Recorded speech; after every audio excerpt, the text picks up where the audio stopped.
සුබ දවසක් දයාබර දරු දැරියනි. ඉතින් අද අපට ඔබත් සමග සාකච්ඡා කරන්න තියෙන්නේ මුදලේ නෛතික වළංගු භාවය කියන කොටස. අපි මීට පෙර ඔබ සමග සාකච්ඡා කිරීමක් කරා. මුදල් කියන්නේ මොනවද? මුදලේ ලක්ෂණ, මුදලේ කාර්යභාරය මේ සියල්ල. ඉතින් මොකද්ද මේ මුදලේ නෛතික වළංගු භාවය? දැන් ඔබ දන්නවා සමහර අවස්ථාවලදී මුදලේ ඓතිහාසික විකාශනයේදී අපි කිව්වා සිප්පි කටු මුදල් වශයෙන් භාවිතා කරා. ඒත් එක්කම ලෝහ ද්‍රව්‍ය භාවිතා කරා. ඊට අමතරව සත්ව හම් පාවිච්චි කරා. හැබැයි ඒවා හැමෝම හැම ප්‍රදේශයකම පොදුවේ පිළිගත්තේ නැහැ. ඒ විතරක් නෙමෙයි. දැන් අද වෙනකොට සමහර විට චෙක්පතක් බැංකු මුදලක් වුණත් චෙක්පතුත් සමහර ව්‍යාපාර පිළිගන්නේ නැහැ අපි ගනුදෙනුවක් සඳහා දුන්නාට. ඒ විතරක් නෙමෙයි. සමහර ලංකාව වගේ රටවල සමහර ව්‍යාපාරවල ණයපතක් දුන්නත් ණයපත් වලට නම් බඩු විකුණන්නේ නැහැ කියලා කියනවා. ඒ වගේම ආසන්න මුදල් කියලා අපි කතා කරා ඉතිරුම් තැන්පතු, ස්ථාවර තැන්පතු, ඉතිරුම් තැන්පතු පාස්පොතකට බඩු ගන්න බෑ. ඒ නිසා ඒවා ලංකාව ඇතුළත ගනුදෙනු සඳහා සමහර විට ප්‍රතික්ෂේප වෙනවා. පිළිගන්නේ නැහැ. එහෙනම් මුදලේ නෛතික වළංගුභාවය කියන එක අදහස් වෙන්නේ මොකද්ද? මුදලේ නෛතික වළංගුභාවය කියලා අපි කතා කිරීමක් කරන්නේ හැම වෙලාවකදීම මුදල් ඕනෑම ගනුදෙනුවකදී පිළිගැනීම ප්‍රතික්ෂේප කළ නොහැකි කියන එක. මුදල් ඕනෑම ගනුදෙනුවකදී මුදල් කියන එක ඕනෑම ගනුදෙනුවකදී පිළිගැනීම ප්‍රතික්ෂේප කරන්න බෑ. පිළිගන්නම ඕනේ. ඒ නිසා මුදලක නෛතික වළංගුභාවය කියන්නේ මුදල් ගනුදෙනු සඳහා අනිවාර්යෙන් පිළිගන්න ඕනේ කියන එක. හැබැයි චෙක්පත් මුදල් වර්ගයක් වුණාට එහෙම වෙන්නේ නැති රටවල් දැන් තියෙනවා. ණයපත් මුදල් වර්ගයක් වුණාට විද්‍යුත් මුදලක් වුණාට සමහරව පිළිගන්නේ නැත්නම් තියෙනවා. එහෙනම් මෙතන කතා කරන්නේ මුදල් හැම වෙලාවකදීම පිළිගැනීම ප්‍රතික්ෂේප නොකළ යුතු බව. ප්‍රතික්ෂේප නොකළ යුතුයි කියන එක. ඉතින් ලංකාවේ තියෙන කාසිනෝට්ටු ගත්තොත් ඒවා ඇත්තටම බොහෝ ගනුදෙනු සඳහා මිනිස්සු පිළිගන්නවා. මම බොහෝ කියලා කිව්වේ ඇයි? අපට නීතියෙන්ම අනපනත් වලින් දාලා තියෙනවා මෙහෙම දෙයක්. අපිට කියලා තියෙනවා සත 1 සත 2 සත 5. මේවෙන් ගනුදෙනු කරන්න පුළුවන් වෙන්නේ රුපියල දක්වා පමණයි කියලා. රුපියලකට වඩා වැඩි ගනුදෙනු සඳහා මේවා පාවිච්චි කරන්න බෑ. ඒ වගේම සත 10 සත 25 සත 50 මේවෙන් උපරිම ගනුදෙනු කරන්න පුළුවන් වෙන්නේ රුපියල් 5 දක්වා පමණයි.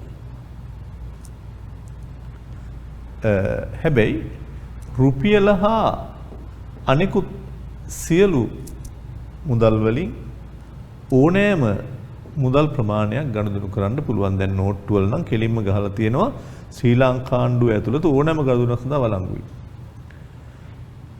ඒ නිසා කාට හරි ඔබ අපි හිතමු බස් එකේ කොන්දොස්තරවරයෙක්ට රුපියල් 20 කොලයක් දුන්නාම එයා සත 5 වෙන් ඉතුරු දෙනවා.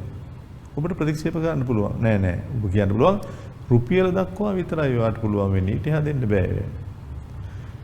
රුපියල් 100 කොලයක් දුන්නාම ඔබට බස් ගාස්තු අරගෙන එයා සත් 10 වෙන් ඉතුරු දෙනවා.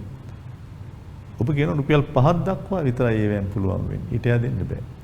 ඒ නිසා ඔබ විශේෂයෙන් මතක තියාගන්න ඕනේ ශ්‍රී ලංකාව ඇතුළත දැන් මේවා නීතිමය තත්ත්වයන් ගොඩක් අය දන්නේ නැහැ.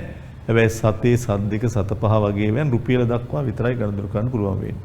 සත් 10 25 50 5 දක්වා විතරයි පිළිගන්නේ. අනිත් ඒවා ඕනෑම ගණනුවක් සඳහා පිළිගන්නවා. දැන් මෙතන අපි මේ මුදලේ නෛතික වළංගුභාවය කියන්නේ මුදල් පිළිගැනීම ප්‍රතික්ෂේප කළ නොහැකි බව කියන එක. ඒ නිසා මේ ඕනම ගනුදෙනුවක් සඳහා නම් රුපියල හා එහා නෝට්ටු අනිවාර්යෙන් පිළිගන්නවා. ඒ නිසා මුදල් තුලත් කාසි නෝට්ටු තුලත් පිළිගැනීම ප්‍රතික්ෂේප වෙන තැන් තියෙනවා මේ වගේ අවස්ථා. ඒක විරල අවස්ථාවක්. හැබැයි ඉතින් ඔය තෑගි දෙනකොට වගේ ඒවා අපිට ප්‍රතික්ෂේප කරන්න බෑ. තෑග්ගක් දෙනකොට මේ ඕවා රුපියලේ වෑන් දෙන්න 10 වෑන් දෙන්න කියලා දැන් සමහරු තරහටම දෑවැදි වගේ දේවල් දෙනකොට චූටි චූටි කාසි ගොඩාක් දෙනවා සමහර වෙලාවට. ඉතින් ඒව ගැන ඉන්න ඕනේ. ඒ නිසා නිතරම අර මුදල් වල සීමාකම් තෑගිත් එක්ක සම්බන්ධ වෙන්නේ නැහැ. එහෙම නැත්නම් නීතිමය තත්ත්වයන් මේවේ දකින්න තියෙනවා. ඒක තමයි මේ පිටුව පුරාම අපෙන් පැහැදිලි කිරීම කරන්නේ. ඒතර මේකේ මුදලේ නෛතික වළංගුභාවය අපි හඳුන්වනවා මෙහෙම. මුදල් ගනුදෙනු වලදී පිළිගැනීම ප්‍රතික්ෂේප කළ නොහැකි වීම. නෛතික පිළිගැනීමක් ඇති මුදල් කාසි නෝට්ටු වශයෙන් දෙවර්ගයක් තියෙනවා.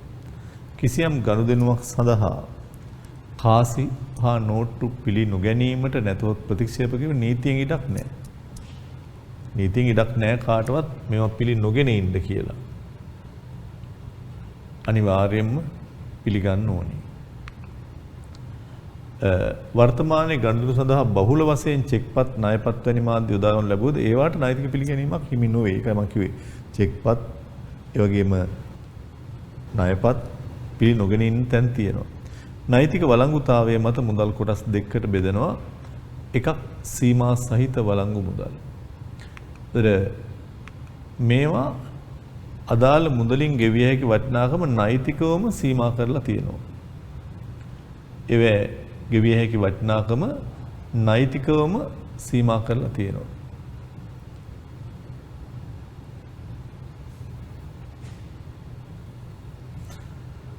රුපියලට අඩු වටිනාකම යුත් කාසි මේකට අයිති වෙනවා. සත 1 සත 2 සත 5 වලින් ගෙවන්න පුළුවන් වෙන්නේ රුපියලයි. ඊළඟට සත 10 25 50 කාසි වලින් ගෙවිය හැක්කේ රුපියල් 5 දක්වා පමණයි. ඒ වගේ සීමා සහිත. හැබැයි සීමා රහිත ඒවා ඕනේ තරම් රුපියල්ට හා ඊට වැඩි කාසි සියලු නෝට්ටු ඕනම ගෙවීමක් සඳහා බාධාවක් නැහැ කියලයි කියන්නේ. ඊළඟට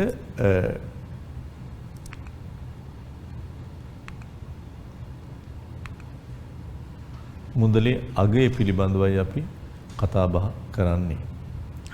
දැන් මේක අපි ඔබට ආර්ථික විද්‍යාව ව්‍යාපාර අධ්‍යයන දෙකේම මේ පැත්ත කතා බහ කරනවා. මුදලේ අගය කිව්වහම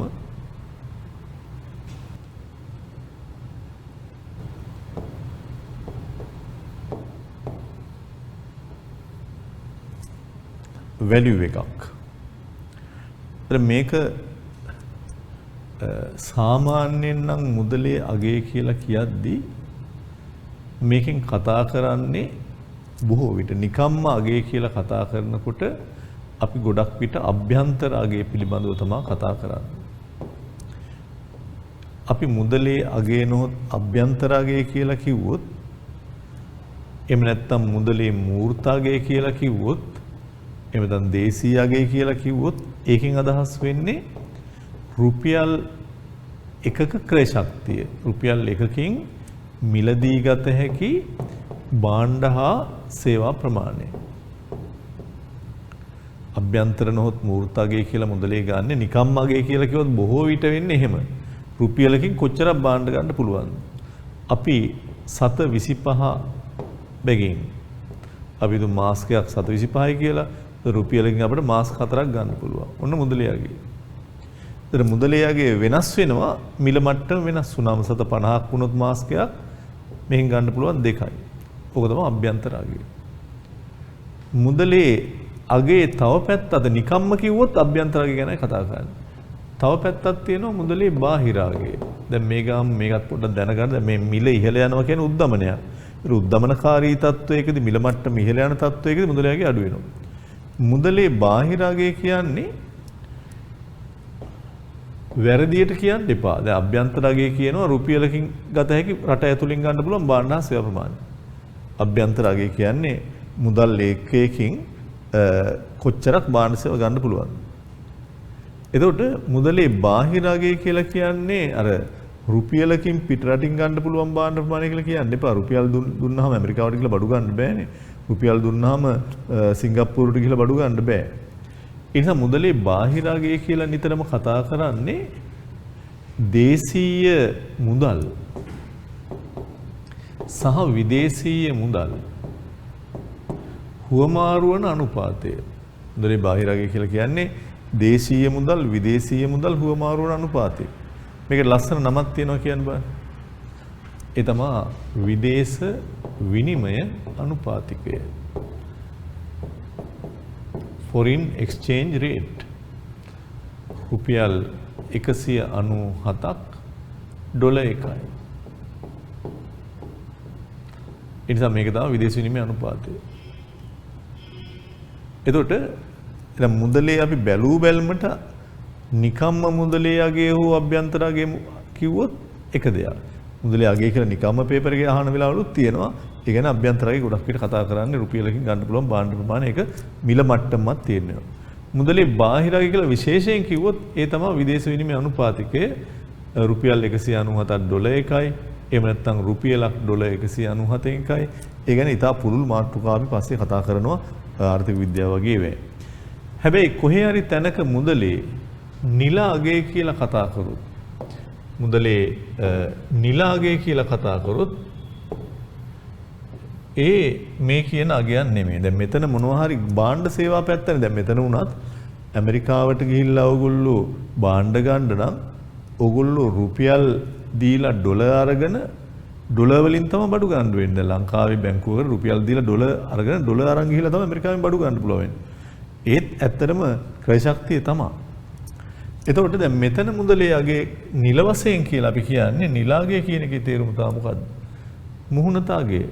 රුපියල් 5000 නෝට්ටුවේ නිල අගය කවුරු හරි කීයද කියලා හෙවොත් 5000යි. රුපියල් 50 නෝට්ටුවේ නිල අගය කීයද 50යි. නිල අගය කියන්නේ ශ්‍රී ලංකා මහ බැංකුව නෝත් මූල්‍ය අධිකාරිය විසින් ප්‍රකාශයට පත් කරලා තියෙන අගය. ඒකේ මූර්ත අගයක් නැහැ. එතන කතා කරන්නේ උඩින් පේන අගය. 5000 දක්වා බඩු ගන්න පුළුවන් 5000 නෝට්ටුවෙන්. 50 නෝට්ටුවෙන් රුපියල් 50 දක්වා බඩු ගන්න පුළුවන්. හැබැයි 5000ක වටිනාකමක් නයිසර්ගිකව ඒකේ නෑ. නයිසර්ගික කියන්නේ නෝට්ටුවේ කොලේ හරි මොනවා හරි අගයක් නෑ 5000 දක්වා. කාසියක වුණත් රුපියල් 10 කාසියේ ඇතුලේ අගයක් නෑ රුපියල් 10ක් තරම්. ලෝහයේ අගේ වටින්නේ නෑ 10 තරම්. නමුත් ආණ්ඩුව ප්‍රකාශයට පත් කරලා තියෙනවා මේ 5000 දක්වා බඩු ගන්න පුළුවන්. මුදල් නැමැති මහ බැංකුවේ අධිපති අස්සම් කරලා අපි කිව්වේ ආඥාප්තියක් දීලා තියෙනවා 5000 දක්වා ගනුදෙනු සඳහා වළංගුයි කියලා. ඒ නිසා නිල අගය වෙනයි මුදලේ බාහිර අගය වෙනයි. අභ්‍යන්තර අගය වෙනයි. ඒව පිළිබඳ අවබෝධයක් තියෙන්න ඕනේ. ඒකෙත් මා හිතනවා ඔබට පැහැදිලි සටහනක් තියෙනවා.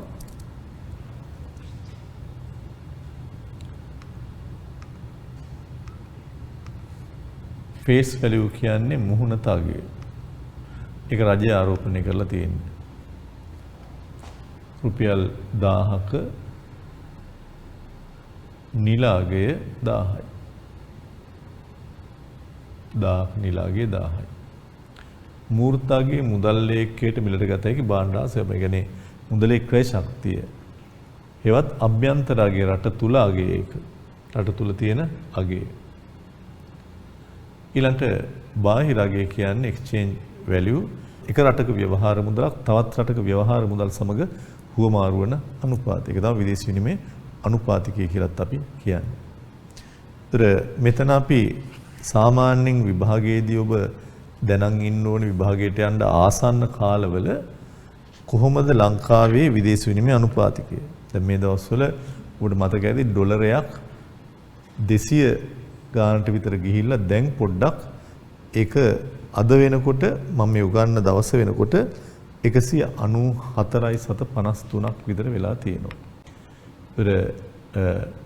දැන් විනිමය අනුපාතයේ තියෙන බැංකුවකට එහෙම ගියාම බලන්න ඕනම බැංකුවක දාලා තියෙනවා ඩොලරයක ගැනුම් මිල කීයද විකුණුම් මිල කීයද කියලා. ඒවත් ඔබ ඔය බැංකු වලට එහෙම ගියාම බලන්න. මොකද්ද ඩොලරයක ගැනුම් මිල කියන්නේ? ගැනුම් මිල කියන්නේ අපි හිතන්නකෝ අපි කොහේ හරි රස්සාවක් කරලා ඇවිල්ලා ඩොලර් ප්‍රමාණයක් බැංකුවට දීලා රුපියල් ගන්න යනවා.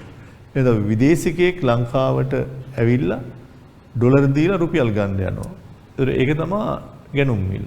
විකුණුම් මිල කියන්නේ අපි රුපියල් දීලා ඩොලර් ගන්න යනවා නම් බැංකුව අපට ඩොලර් විකුණනවා. අපි ඩොලර් දීලා රුපියල් ගන්න යනවා නම් ඩොලර් ගන්නවා බැංකුව. ඉතින් ගැනුම් මිල විකුණුම් මිල අතර වෙනසක් තියෙනවා. ඒතර සාමාන්‍යයෙන් අපි විකුණුම් මිල පිළිබඳවයි මේ කතා කරන්නේ. පළවෙනි එක ලියා ගන්න අද ඇමරිකන් ඩොලරයක් 194.53ක් වෙනවා. ඩොලර් එකක් රුපියල් 194.53ක්. ඊළඟට අද යුරෝ උදාන යුරෝ මුදල් භාවිතා කරන රටවල් ගණනාවක් තියෙනවා. ඉතාලිය, ජර්මනිය, ප්‍රංශය ඒ ඕන රටක්. ඒතර අද යුරෝ එක අගේ ගත්තොත් යුරෝ එකක් රුපියල් 235.25යි.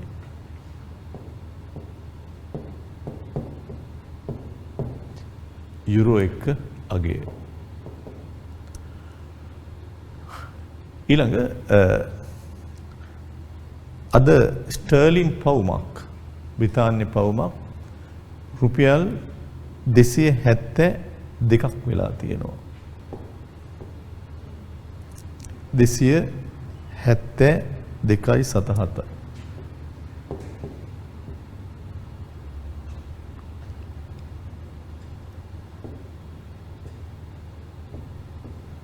පවුමක්. ඊළඟ තව අගයන් කීපයක් තියෙන ඒවා අපි දීලා තියෙන ඔබට චුට්ටක් දැනගන්න. ජපන් යෙන් උනත් වැදගත්. යෙන් එකක් 1.82යි. ජපන් යෙන් එකක් ගත්තොත් 1.82යි. අපි ඊළඟ මුදල් වර්ගේ දාලා තියෙන්නේ ඇත්තටම ඉහළම වටිනාකමක් තියෙන මුදල නිසා ක්වෙඩ් ඩිනාර්. ක්වෙඩ් ඩිනාර් එකක් අද වෙනකොට මේම උගන්න මොහොත වෙනකොට 642.79ක්.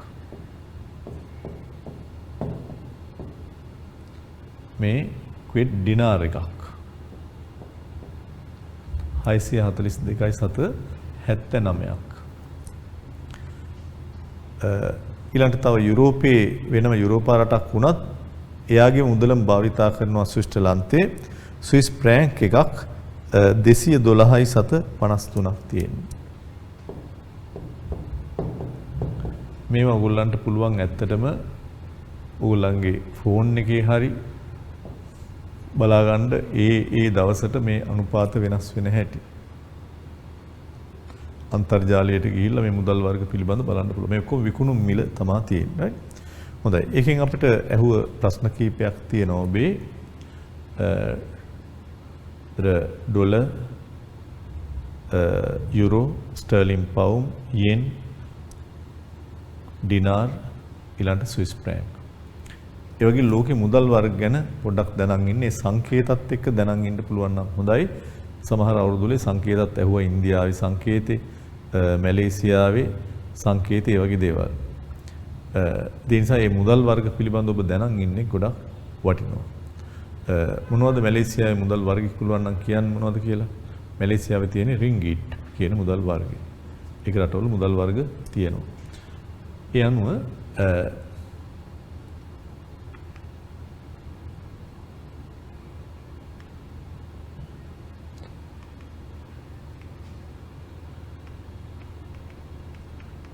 මම අද තොරතුරු ඔබට ඉස්සලා දුන්නා. දැන් පළවෙනි ප්‍රශ්නේ තියෙනවා පහත් දැක්වෙන රටවල් කීපයක භාවිතා කරන මුදල් වර්ග ලැයිස්තුවක්. ඉතාලියේ යුරෝ තියෙන්නේ, ඕස්ට්‍රේලියාවේ ඕස්ට්‍රේලියන් ඩොලර් තියෙන්නේ, දකුණු කොරියාවේ වොන්, මැලේසියාවේ රින්ගිට්. කියන ඔබට උත්තරේ ගන්න පුළුවන් අංක 4. සීමා රහිත වළංගු මුදල් නොවන්නේ. ඒතර සීමා රහිත නෑ 10.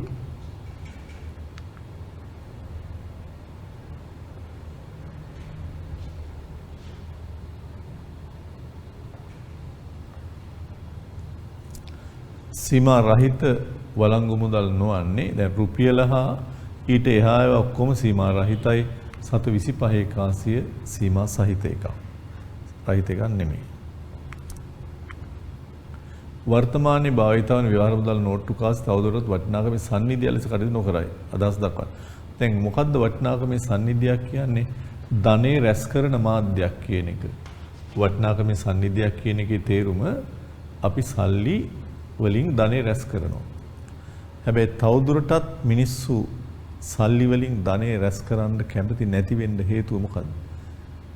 ඒ තමයි රටේ උද්දමනකාරී තත්ත්වය. ඒ කියන්නේ රටේ මිල ගණන් ඉහළ යන්න සල්ලි තියන් හිටියට වැඩක් නැහැ. ඒ වගේ අඩු වෙනවා. එන අධික උද්දමනයක් රටක බලපෑම තිබ්බහම මුදලේ මූර්තගේ පහළ යනවා. ඊට වැඩිය හොඳයි ඒ සල්ලි ගොඩනැගිල්ලක් කරන් දානකොට, ඉඩමක් කරන් දානකොට, වාහනයක් කරන් දානකොට ඒ මිල වැඩි වෙනවා. නිකම්ම සල්ලි තියන් හිටියොත් බාණ්ඩ වල මිල වැඩි වුණාම ඒ වගේ අඩු වෙලා යනවා. ඒක උත්තරේ තියෙනවා. වර්තමානයේ භාවිතාවෙන් නෝට්ටු කාසි මුදල් වල උද්දමනයේ බලපෑම නිසා මූර්තගේ අඩු වෙන නිසාද මුදල් ළඟ තබා ගන්න පුජ්‍යලයන් කැමැත්තක් නොදක්වනවා. ලංකාව ව්‍යාපාර වර්ධනයට සහාය වන මූල්‍ය ආයතන පද්ධතිය අධ්‍යයනය කරනවා කියන උපේක්ෂයට අපි එන්නේ. ඊළඟ අපේ එහෙනම් මාතෘකාව තියෙන්නේ මූල්‍ය ආයතන කියන කොටස.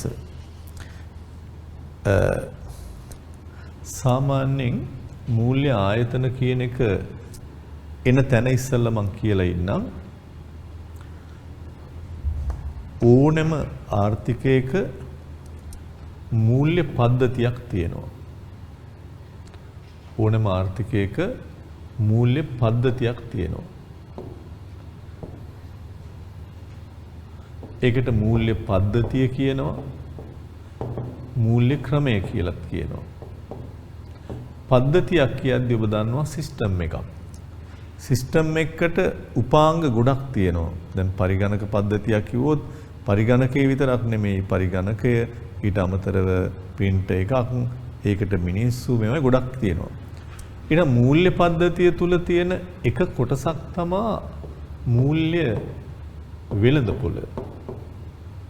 ඒක තමයි මූල්‍ය වෙළඳපොලේ තමයි ඇත්තටම මුදල් හුවමාරු වෙන්නේ මූල්‍ය උපකරණ හුවමාරු වෙන්නේ. මේ මූල්‍ය වෙළඳපොලේ තියෙන ආයතන වලට කියනවා මූල්‍ය ආයතන කියලා. වාණිජ්‍ය බැංකු, විශේෂිත බැංකු, ෆිනෑන්ස් කම්පැනි ඒවා. තව මේ මූල්‍ය පද්ධතියට ඇතුළත් වෙලා තියෙනවා මූල්‍ය උපකරණ. මේවා කොටස් බලපත්‍ර, සමහර විට ණයකර, සමහර විටක භාණ්ඩාගාර බිල් පත්‍ර, බැඳුම් කර ඒ වගේ. තව තියෙනවා මූල්‍ය යටිතල කියලා જાතියක්. මේවත් ඔබට තියෙනවා RTGS තත්කාලීන දළපැවුම් පද්ධතිය 4R RRRR ඒ වගේ ඒවා. ඊට අමතරව තව තියෙනවා මේ මූල්‍ය ආයතන නියාමනය කරන ආයතන.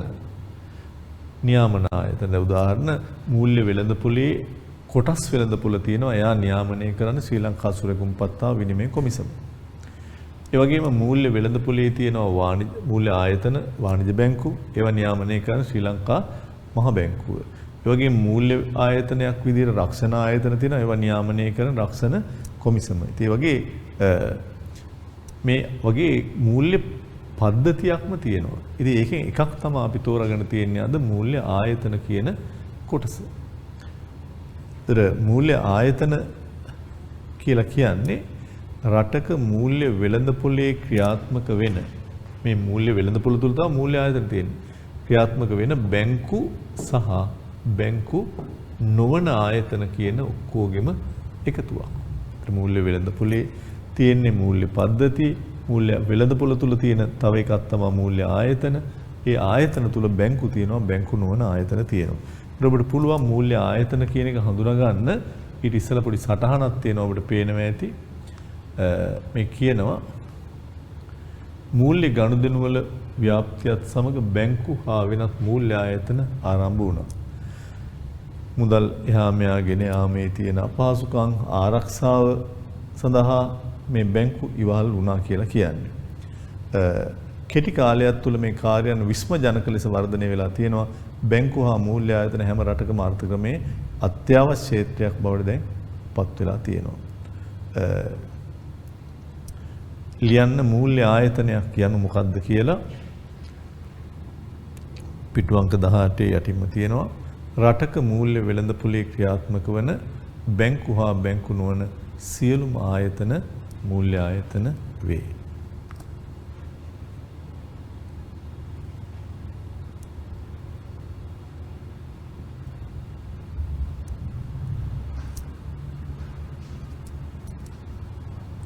රටක මූල්‍ය වෙළඳපොලෙහි ක්‍රියාත්මක වන බැංකු හා බැංකු නොවන සියලුම ආයතන මූල්‍ය ආයතන වේ.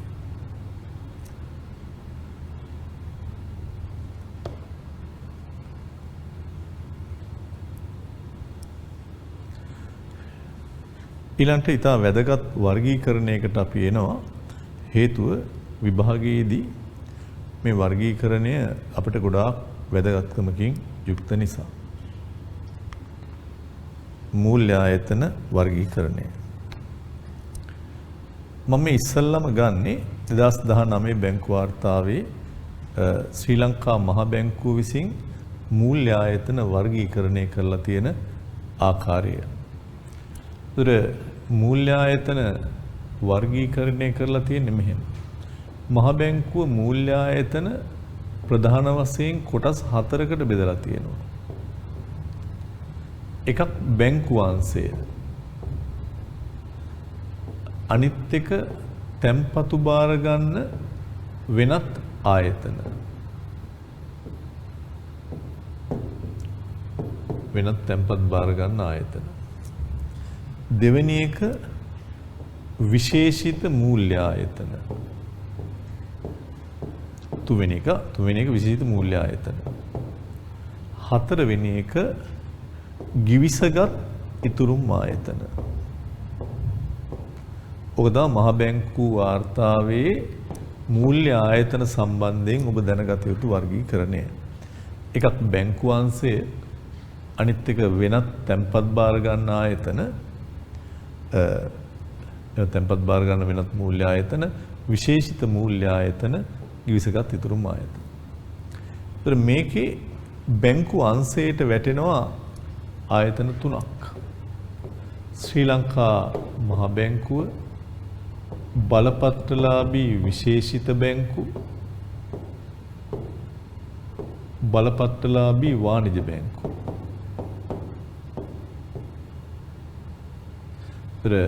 බැංකු අංශයට ප්‍රධාන වශයෙන් කොටස් 3ක් තියෙනවා. ශ්‍රී ලංකා මහ බැංකුව, බලපත්‍රලාභී විශේෂ බැංකු, බලපත්‍රලාභී වාණිජ බැංකු. හැබැයි මේ දෙන්නම තැන්පතු බාර ගන්නවා මහ ජනතාවගේ. නමුත් ඊට අමතරව බැංකු නොඋනත්, බැංකු අංශයට අයිති නැතත් වෙනත් තැන්පතු බාර ගන්න ආයතන වලට තව 3ක් ඇතුළත් කරලා තියෙනවා. එකක් බලපත්‍රලාභී මුදල් සමාගම්.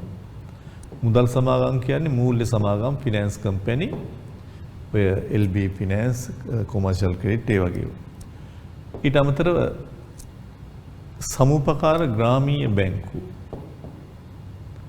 සම්පකාර ග්‍රාමීය බැංකු සහ මේක ඇතුළත් වෙන තව එකක් තමයි සකසුරුවම් හා ණය ගනුදෙනු සම්පකාර සමිති, සනස සමිති. සනස සකසුරුවම් හා ණය ගනුදෙනු සම්පකාර සමිති. හැබැයි මේවට තැන්පතු බාර ගන්න පුළුවන්. නමුත් මේ බැංකු කියන වචනේ තිබ්බත් මේවා බැංකු අංශයෙන් නෙමෙයි ගන්නෙ. ඔය වර්ගීකරණ නම් දැනන් ඉන්න ඕනේ, බහුවර්ණ වලත් එනවා. විශේෂිත මූල්‍ය ආයතන කියන ගොඩට මොනවද ඔබ ගන්නෙ? විශේෂිත මූල්‍ය ආයතන ගොඩාක් තියෙනවා. විශේෂිත කල්බදු සමාගම් තියෙනවා, ලීසින් කම්පැනි. ඒකෙන් අදහස් කරන්නේ වාණිජ බැංකු වලට, විශේෂිත බැංකු වලට, මුදල් සමාගම් වලට කල්බදු දෙන්න බෑ කියන එක නෙමෙයි. එයත් වෙන කාර්යයන් මැද්දේ කල්බදුත් දෙනවා. බද්දට වාහන ඒවා. නමුත් කල්බදු වලට විතරක් විශේෂිත ආයතන බහලා තියෙන LOLC වගේ ඒවා. ඊට අමතරව මේකේ ඇතුළත් වෙලා තියෙනවා ව්‍යවසායකත්ව ප්‍රාග්ධන සමාගම්, වෙන්චර් කැපිටල් කම්පැනි. ඊළඟට මේකේ ඇතුළත් වෙලා තියෙනවා ප්‍රාථමික අලෙවිකරුවෝ කියලා જાතියක්, ප්‍රයිමරි ඩීලර්ස්ලා. මම ඒවා විස්තර කරන්නම්. ඊට අමතරව මේකේ ඉන්නවා කොටස් තරවුකරු බ්‍රෝකර්ස්ලා බ්‍රෝකර් කම්පැනි. ඒකක භාර කියලා જાතියක් තියෙන. ඉස්සර ඒක සංගත කියලා ගොඩක් කතා කරේ ඒක භාර. ඊට අමතරව වෙළඳපොළ අතරමැදියෝ ඉන්නවා. වෙළඳපොළ අතරමැදියෝ. ඔය කොටස් එහෙම ගන්න ණය දෙන්නේ ආන්තික සැපයුම් කරු ඒ වගේ. ඒවෙන් කීපයක් දැනගන්න. මේවා බහුවර්ණ වගේම එනවා. මේක මොන ආයතනයක්ද කියලා අහනවා. මේවෙන් කොයි එකද වැටෙන්නේ? ඇයි හතරවෙනි එකට givisagath iturum ආයතන කියලා කියන්නේ? ඇයි ඒවට givisagath කියන්නේ? දැන් මගේ සල්ලි වගේක් වාණිජ බැංකුවක දාලා තියෙනවා iturum තැන්පතුවක. මට පුළුවන් හෙට ගිහිල්ලා ගන්න. ස්ථාවර තැන්පතුවක මං මාස 6කට දැම්මා. ඕනනම් මං කලින් ඉල්ල ගන්නත් පුළුවන්. පොලිය පොඩ්ඩක් අඩුවේ. ෆිනෑන්ස් කම්පැනි එක හා ග්‍රාමීය බැංකුවල සල්ලි දෙනවා මට ගන්න පුළුවන් ඕනෙලා. හැබැයි මේවැය තියෙන ගැටලුව තමයි givisagath iturum ආයතන කියලා කියන්නේ. givisagath iturum ආයතන කියලා කියනකොට මේකේ තියෙන ප්‍රශ්නේ තමයි මොකද්ද? අපට ඕන විදිහට අපේ සල්ලි ගන්න බෑ. අපේ සල්ලි තමයි තියෙන්නේ. අපට ඕන වෙලාවට ඕන විදිහට ගන්න බෑ. givisumේ තියෙන විදිහටයි ගන්න පුළුවන් වෙන්නේ. දැන් මගේ උදාහරණයක් විදිහට සේවක අර්ථ සාධක අරමුදල employee provident fund. ඒ සේවක අර්ථ සාධක අරමුදලේ තියෙන මුදල් ඒකේ තියෙන සල්ලි මට ඕන විදිහට ලබා ගන්න බෑ. එක්ක මට අවුරුදු 55 යන්න ඕනේ. කාන්තාවකට අවුරුදු 50 යන්න ඕනේ. නැත්තම් ගන්න බෑ. ඊට අමතරව තව අවස්ථා තියෙනවා. දැන් කාන්තාවකට විවාහයේදී පුළුවන්. තව කෙනෙක්ට රජයේ රැකියාවකට මාරු වෙද්දී පුළුවන්. ඒ හැරෙන්න ගන්න බෑ. ඒ givisum තියෙනවා. මම ජීවිත රක්ෂණයක් අරන් තියෙනවා රක්ෂණ ආයතනයක. රක්ෂණ ආයතනයක ජීවිත රක්ෂණයක් අරන් තියෙනවා. ඒ මම මිය ගියොත් යැපෙන්නන්ට සල්ලි හම්බෙන්න ඒ කාලය තුල මිය ගියේ නැත්තම් මට ආයෙ ගන්න පුළුවන් සල්ලි. ඉතින් මම මේක අවුරුදු 20කට අරන් තියෙනවා නම් 20 තුල මිය ගියේ නැත්තම් මට 20න් පස්සේ සල්ලි හම්බෙන්නේ. මට බෑ අවුරුදු 10යිදී මගේ සල්ලි තියෙන්න ගෙවපුවා දෙන්න කියලා ඉල්ලන්න බෑ. ඒව givisum තියෙනවා. තව වෙනම විශ්‍රාම වැටුප් අරමුදල් වගේ දේවල් තියෙනවා. ඒවා අපට ඕන විදිහට ගන්න බෑ. givisumේ තියෙන විදිහට තමයි ගන්න පුළුවන් වෙන්නේ. ඒතර රක්ෂණ ආයතන තව තියෙනවා ETF කියලා බහලා ඇති සේවා නියුක්තිකයන්ගේ බාරකාර අරමුදල employee trust fund වගේ ඒවා. ඒවා අපට ඕන විදිහට ලබා ගැනීමේ හැකියාවක් නැති ඒවා. හොඳයි. එhmenan ඔය මම කතා කරේ මහ බැංකු වාර්තාව අද කොහොමද මූල්‍ය ආයතන වර්ගීකරණය කරලා තියෙන. ආය බලන්න බැංකු වංශය වෙනත් තැන්පත් බාර ගන්න වෙනත් ආයතන විශේෂිත මූල්‍ය ආයතන givisagath iturum ආයතන. ඒ එක එකට අයිති වෙනවා බැංකු වංශයේ ශ්‍රී ලංකා මහ බැංකුව බලපත්ලාභී වාණිජ බැංකුව බලපත්ලාභී විශේෂ බැංකුව. වෙනත් තැන්පත් බාර ගන්න පුළුවන් බැංකු නෙමෙයි හැබැයි මුදල් සමාගම් ග්‍රාමීය බැංකු කියලා තිබ්බට බැංකු අංශය නෙමෙයි ග්‍රාමීය බැංකු සනසය. විශේෂිත කියලා කියන්නේ ඒවා තැන්පත් බාර ගන්න හැකියාවක් නැහැ. කල්බදු සමාගම්, ව්‍යවසායකත්ව ප්‍රාග්ධන සමාගම්, ප්‍රාථමික අලෙවිකරු, කොටස් තරවකරු, ඒක බහර සහ අතරමැදියෝ. ඊට අමතරව givisagath iturum ආයතන කියන්නේ ඇග්‍රීමන්ට් එකකින් givisumකින් කියලා තියෙනවා මේ සල්ලි ගන්න පුළුවන් වෙන්නේ මෙහෙමයි. හැබැයි අපේ සල්ලි EP සේවක අර්ථ සාධක අරමුදල, සේවා නියුක්ත බාරකාර අරමුදල, රක්ෂණ සමාගම්, වෙනත් විශ්‍රාම වැටුප් අරමුදල් වගේ දේවල්. ඒකත් අපි ලියා ගමු.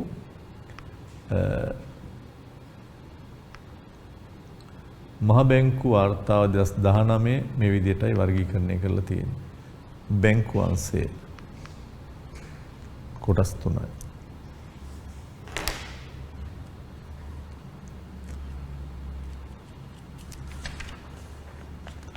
තැන්පතු බාර ගන්න අනික් මූල්‍ය ආයතන, අනිකුත් මූල්‍ය ආයතන.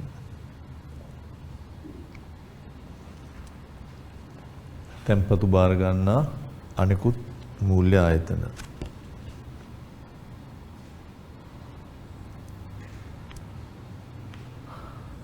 තුන විශේෂිත මූල්‍ය ආයතන. ඒ අර්ථේ කීපයක්ම තියෙනවා. විශේෂිත මූල්‍ය ආයතන.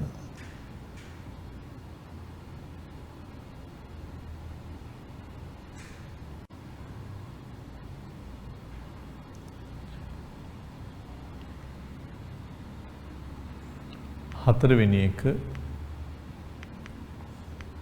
ගිවිසුම්ගත ඉතිරි කිරීමේ ආයතන.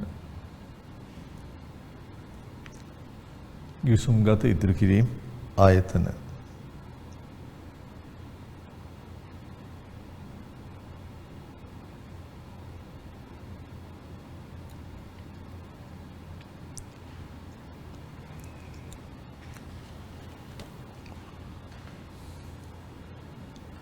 හොඳයි. ඔය මහ බැංකුව වර්ගීකරණය කරලා තියෙන පදනම. මම ඊළඟට ඔබට වෙනස් විදිහේ දෙයක් කියන්න යන්නේ. ඒ තමයි මහ බැංකුවේ අධීක්ෂණයට අනුව මූල්‍ය ආයතන වර්ගීකරණය. මහ බැංකුවේ අධීක්ෂණය අනුව මූල්‍ය ආයතන වර්ගීකරණය. ඉස්සෙල්ලා මහ බැංකුව කරපු වර්ගීකරණ. දැන් මහ බැංකුව අධීක්ෂණය කරනවද නැද්ද කියන එක මතයි මේ බෙදීම කරන්නේ. දැන් මේ බලන්නකෝ.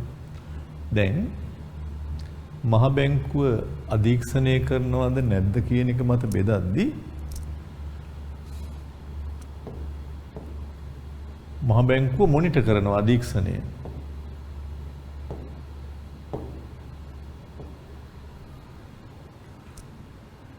මහ බැංකුව අධීක්ෂණය කරන තැන්පතු බාර ගන්න ආයතන තුනක් තියෙනවා. බලපත්‍රලාභී වාණිජ බැංකු, බලපත්‍රලාභී විශේෂිත බැංකු සහ මුදල් සමාගම් එමෙතන මූල්‍ය සමාගම් ෆිනෑන්ස් කම්පැනි. ඉස්සෙල්ලා අපි බැංකු අංශයේනේ මේ දෙක දැම්මේ මේක දැම්මේ අපි අනිකුත් තැන්පත් බාර ගන්න අනෙක් ආයතන කොට. නමුත් මේ තුන මහ බැංකුව අධීක්ෂණය කරනවා ෆිනෑන්ස් කම්පැනි වලටත් ඕන වෙන පොලී වල තැන්පත් බාර ගන්න බෑ.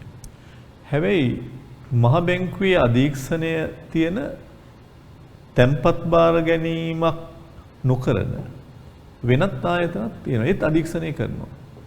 උදාහරණයක් විදිහට මහ බැංකුව අධීක්ෂණය කරනවා විශේෂිත කල්බදු සමාගම්. ඒව ගැන හොයලා බලනවා. මහ බැංකුව අධීක්ෂණය කරනවා සේවක අර්ථසාධක අරමුදල. මහ බැංකුව අධීක්ෂණය කරනවා අපි හිතමු කොටස් වෙළඳ පොලේ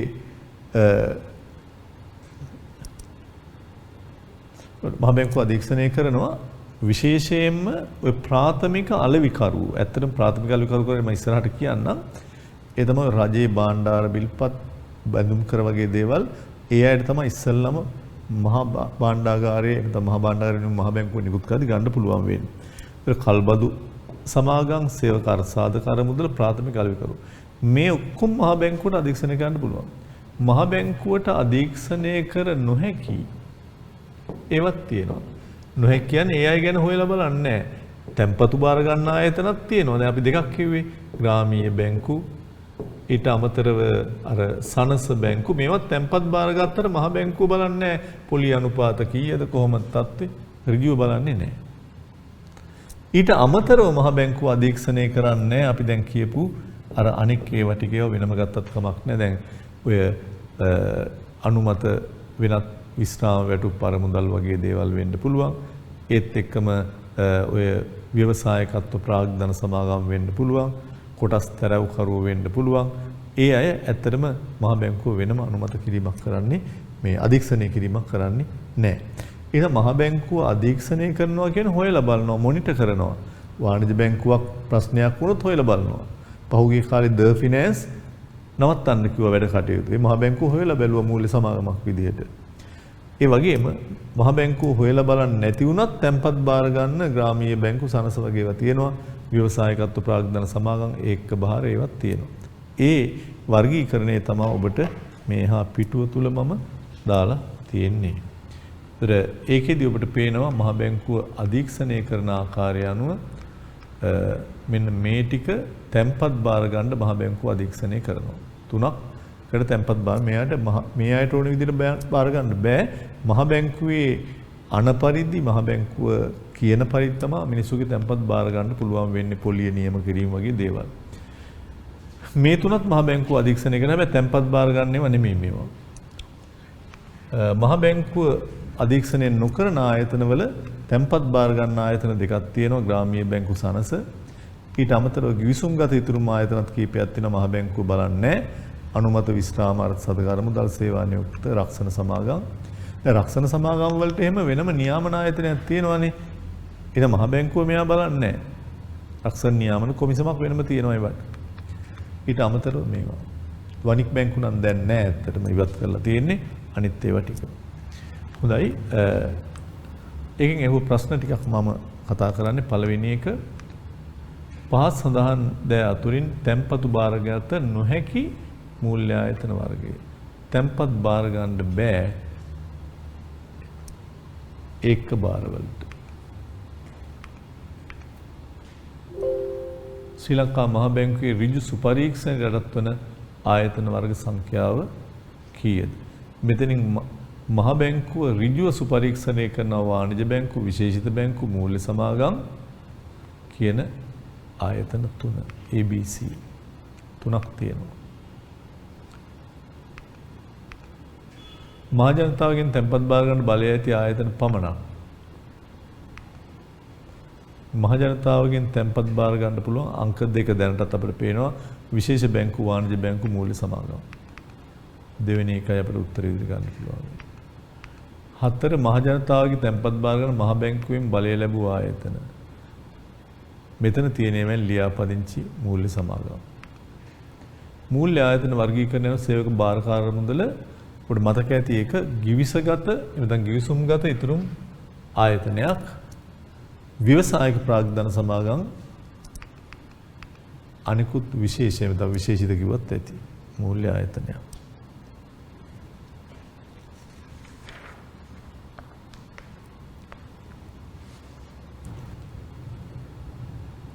ඊළඟ 6 වෙනි ප්‍රශ්නේ මූල්‍ය අවශ්‍යතා පිළිබඳ සේවාවන් ඉටු කිරීම සඳහා රාජ්‍ය හා පෞද්ගලික බැංකු ආයතන පැවතියද වෙනත් මූල්‍ය ආයතන මගින්ද විශාල වශයෙන් ඒ සේවා සැපයීම සිදු කරනු ලබයි. ශ්‍රී ලංකාවේ ක්‍රියාත්මක විවිධ මූල්‍ය ආයතන වර්ග මොනවාද? අර අපි කියපු වර්ගීකරණයේ ඉදිරිපත් කරන හරි බැංකු, තැන්පත් බාර ගන්නා වෙනත් ආයතන, විශේෂිත ගිවිසුම්ගත ඉතුරුම් ආයතන.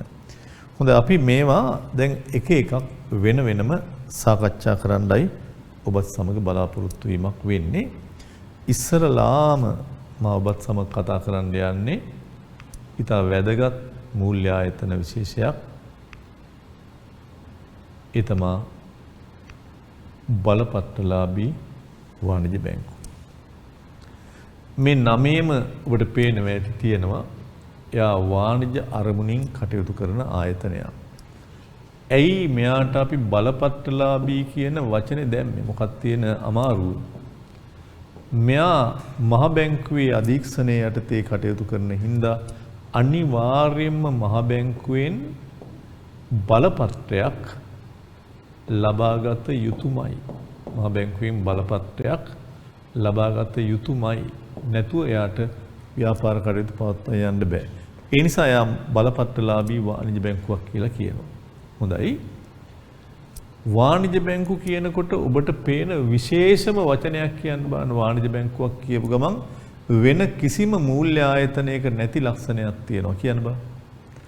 ඒ තමයි වාණිජ බැංකුවල අනිවාර්යෙන්ම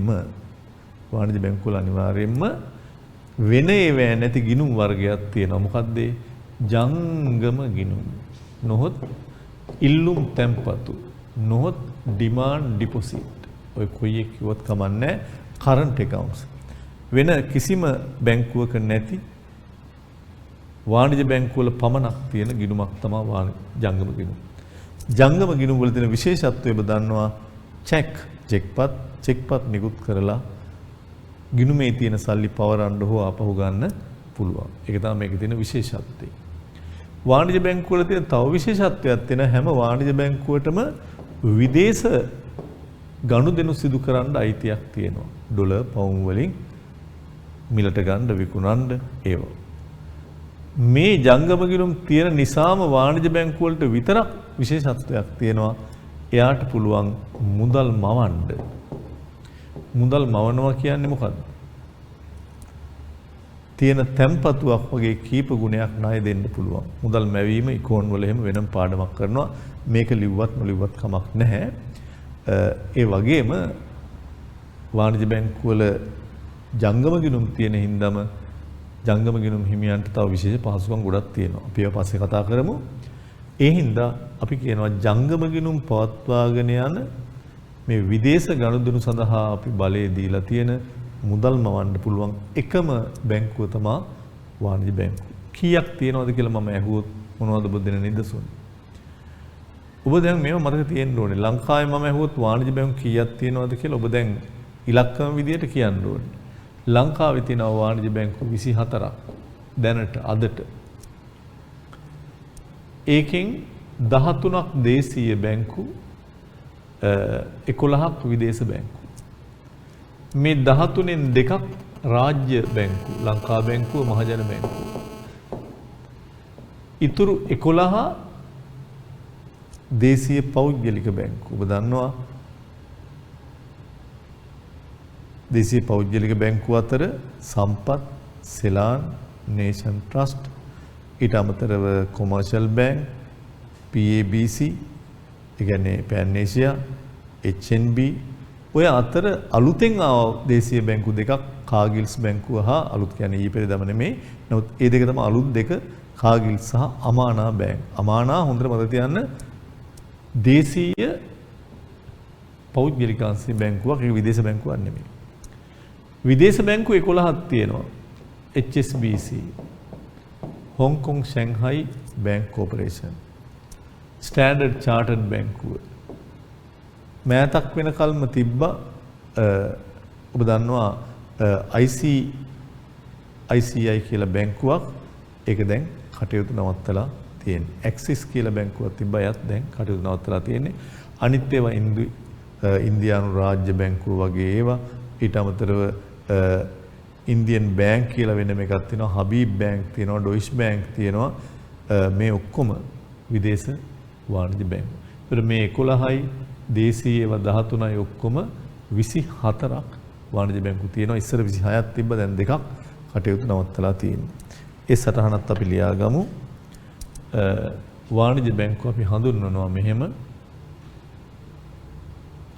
ජංගම ගිණුම් ඇතුළු අනෙකුත් තැන්පත් ගිණුම් පවත්වාගෙන යාම හා මුදල් මැවීමට හැකියාව ඇති විදේශ ව්‍යවහාර මුදල් ගිණුම් පවත්වාගෙන යන මූල්‍ය ආයතන විශේෂයයි. මේවා ශ්‍රී ලංකා මහ බැංකුවේ මුදල් මණ්ඩලයෙන් බලපත්‍රයක් ලබා ගත යුතු බැවින් මහ බැංකුවේ මුදල් මණ්ඩලයෙන් බලපත්‍රයක් ගන්න ඕන නිසා තමයි ඒවා බලපත්‍රලාභී වාණිජ බැංකු කියන්නේ 24ක් දැනට තියෙනවා. ඒකෙන් 13ක්ම දේශීය බැංකු, දේශීය වෙනුත් දෙකක් රාජ්‍යාංශයේ තියෙන, බහුතරයක් පෞද්ගලිකාංශයේ තියෙන. මේවා 1988 අංක 30 කියන බැංකු පනත යටතේ තමයි ආරම්භ කරන්නේ. දැනට ක්‍රියාත්මක වෙන බැංකු ටිකයි මේ තියෙන්නේ. රාජ්‍ය බැංකු දෙකයි, මහජන බැංකුව, ලංකා බැංකුව. නිකම් මේ ලිස්ට් එක නිකන් ඉන්න ගමන් බලන්න බහුවර්ණ වගේ ඒවාට මේවා ඕනේ වෙනවා. අමානා තමා අලුතෙන් ආව බැංකු දෙක, අමානා කාගිල්ස්, කොමර්ෂල්, DFC. දැන් මේ DFCC ඉස්සර බැංකු දෙකක් තිබ්බා. නම් DFCC දැන් කෙලින්ම වාණිජ බැංකුවක්.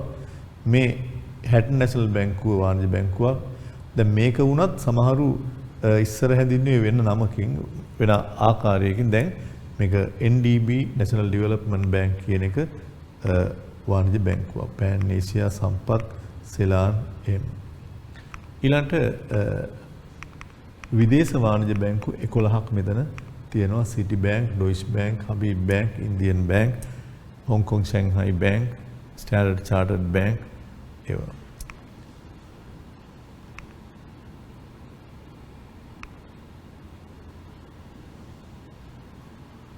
Axis Bank, ICICI බැංකුව මේ දෙක නවත්තලා තියෙන කටයුතු. ඊළඟට අපි එනවා බලපත්‍රලාභී විශේෂිත බැංකු කියන කොටසට. දැන් මේකෙත් නම දිහා බැලුවහම මා හිතනවා ඔබට යම් අවබෝධයක් ලැබෙනවා. බලපත්‍රලාභී කියන වචනේ තියෙනවායි මොකද? ලයිසන්ස්. මෙයත් මහ බැංකුවේ අධීක්ෂණයේ යටතේ තියෙන බැංකු අංශයේ තියෙන බැංකුවක්. ඒ නිසා මෙයත් අනිවාර්යෙන් ශ්‍රී ලංකා මහ බැංකුවේ බලපත්‍රයක් ලබා ගන්න නැතුව කටයුතු පවත්වා යන්න කටයුතු කරන්න තහනම්. මේවට බලපත්‍රයක් තියෙන්න ඇයි මේවට විශේෂිත බැංකු කියන්නේ? මේවැ ජංගම ගිණුම් නැහැ. හැබැයි බැංකු පනත මෙයාටත් අදාළ වෙනවා 88 තිබ්බ එක. මෙයා ස්පෙෂල් විශේෂිත බැංකු කටයුතු කීපයක් පවත්වාගෙන යන්නයි මේ බැංකු වර්ග ටික තියෙන්නේ. ඉතින් හැම දෙයකටම මම කියලා තියෙනවා ඔබට නිදසුන් ටික උඩට ගන්න කියලා. ඒතර විශේෂිත බැංකු යටතේ තියෙන ඒවා තමයි ඇත්තටම විශේෂිත බැංකු කටයුතු කරන බැංකු අතර NSB ඔබට හොඳට හුරු බැංකුවක්. NSB කියලා කියන්නේ ජාතික ඉදිරි කිරීමේ බැංකුව. ජාතික ඉදිරි කිරීමේ බැංකුව. ඊට අමතරව විශේෂයෙන්ම මේකට අයිති වෙනවා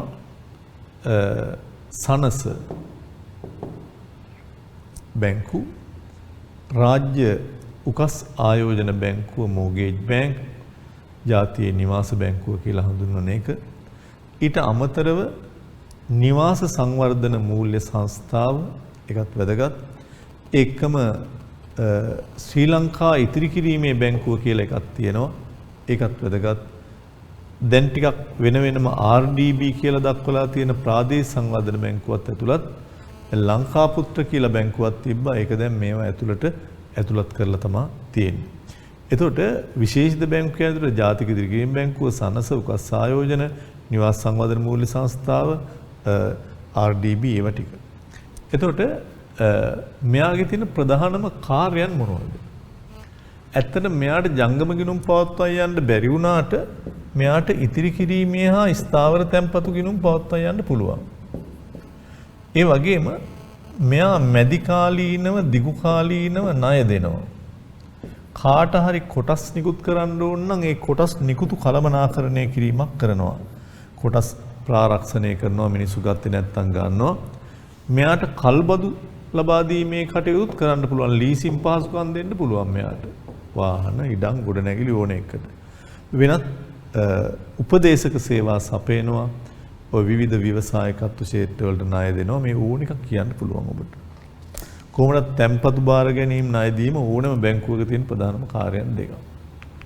ඒතර බැංකු පනත යටතේ විශේෂිත බැංකුවක් ලෙස ව්‍යාපාර කටයුතු කරගෙන යාමට මහ බැංකුවෙන් බලපත්‍රයක් ලබාගෙන ඇති අයද මේ යේති විශේෂත්වය නම් ජංගම ගිණුම් පවත්වා යාමට හා විදේශ විනිමය ගනුදෙනු නිරත වීමට අවසර නොමැති වීම. ඒත් ඉතිරි කිරීමේ ගිණුම් කාලීන තැන්පතු ගිණුම් පවත්වා යන්න අවසරයක් තියෙනවා. අද මෙයත් මහ බැංකුවේ මුදල් මණ්ඩලයේ අවසරයට යටත්ව කීපයක් විතරක්, ඒ කියන්නේ මහ බැංකුව අවසර දීලා තියෙන නීතිමය වශයෙන් නෙමෙයි, නමුත් තහනමක් දාලා නැතුව විදේශ ගනුදෙනු කරන කීපයක් ඉන්නවා NSB වගේ ඒවා. මේකටත් 88 අංක 30 කියන බැංකු පනත අදාළයි. මෙන්න මේවා තමයි බැංකු. NSB, උකස් ආයෝජන, සනස ඩෙවලොප්මන්ට්, ශ්‍රී ලංකා සංවර්ධන මූල්‍ය සංස්ථාව, සේවිංස් බැංක්, RDB ඒවා. මේ කාර්යයන් ටිකත් ඔබ දැනන් ඉන්න ඕනේ.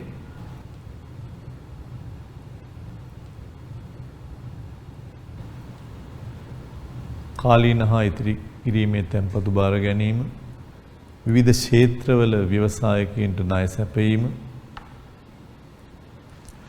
සමාගම්වල කොටස් ප්‍රාරක්ෂණ, කොටස් නිකුතු කළමනාකරණ ඒ වගේ දේවලුත් කරනවා. කල්බදු දෙන්න පුළුවන් එයාට. ඒ වගේම කළමනාකරණ උපදේශන සේවා සපයන්න පුළුවන්.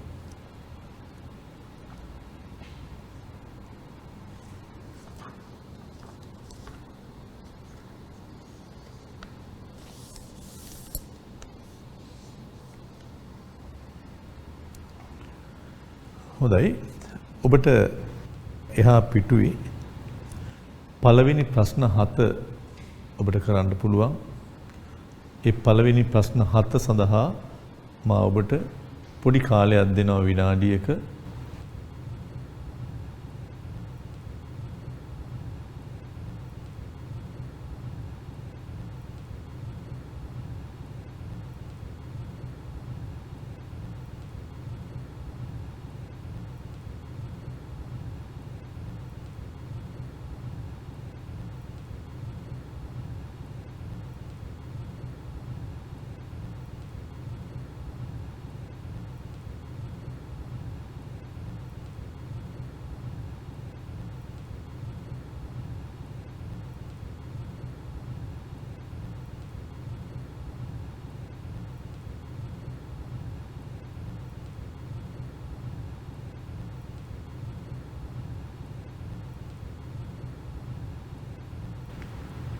පළවෙනි ප්‍රශ්නේ ශ්‍රී ලංකාවේ දැනට ක්‍රියාත්මක වන බැංකු කීපයක් දීලා තියෙනවා.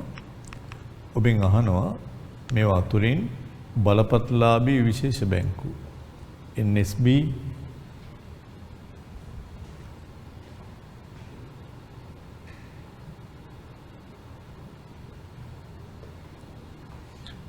ඊළඟට රාජ්‍ය උකස් ආයෝජන හා සනස AEF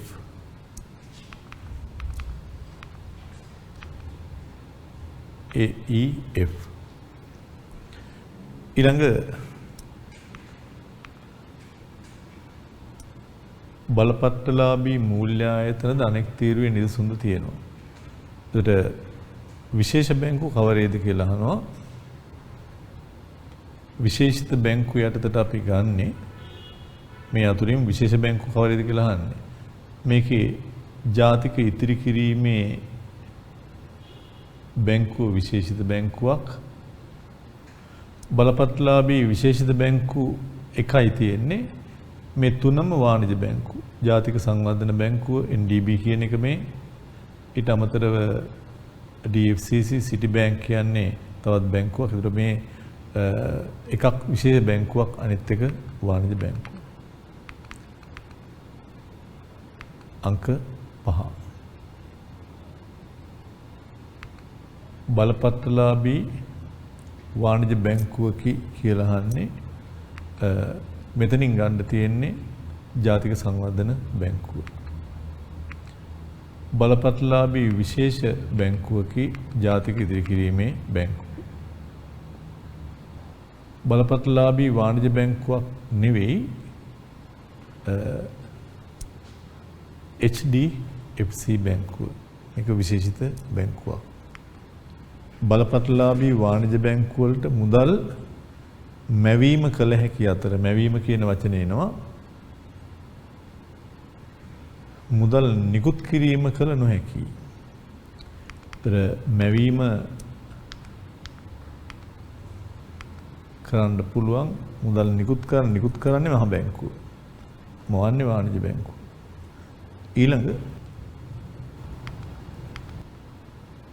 1 හා 2 විදේශ වාණිජ බැංකු ඕනිකල් ලියන්න HSBC ඊට අමතරව ස්ටෑන්ඩඩ් චාර්ටර්ඩ් හබීබ් ඕනිකල් ලියන්න පුළුවන්.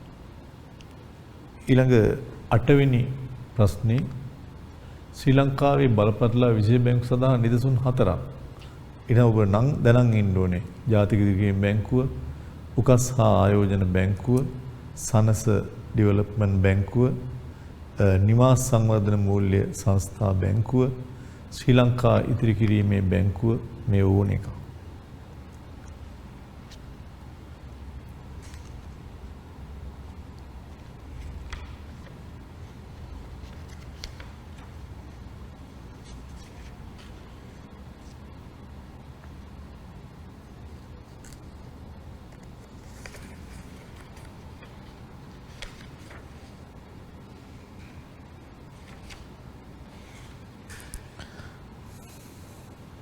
මේවා ඔබේ සටහනේ තියෙන ඒවා.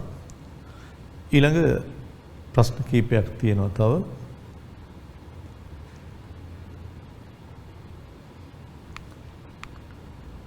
මූල්‍ය අවශ්‍යතා පිළිබඳ සේවාවන් ඉටු කිරීම සඳහා රාජ්‍ය හා පෞද්ගලික බැංකු ආයතන පැවතියද වෙනත් මූල්‍ය ආයතන මගින්ද විශාල වශයෙන් ඒ සේවා සැපයීම සිදු කරනු ලබයි. ඒතර මූල්‍ය අවශ්‍යතා පිළිබඳ සේවාවන් ඉටු කිරීම සඳහා රාජ්‍ය හා පෞද්ගලික බැංකු ආයතන තිබ්බත් වෙනත් මූල්‍ය ආයතන විසින්ද ඒ සේවා සැපයීම සිදු කරනවා. ආයන්න බලපත්‍රලාභී විශේෂ බැංකු වල නියැලීමට අවසර දී නොමැති ව්‍යාපාරකාරය.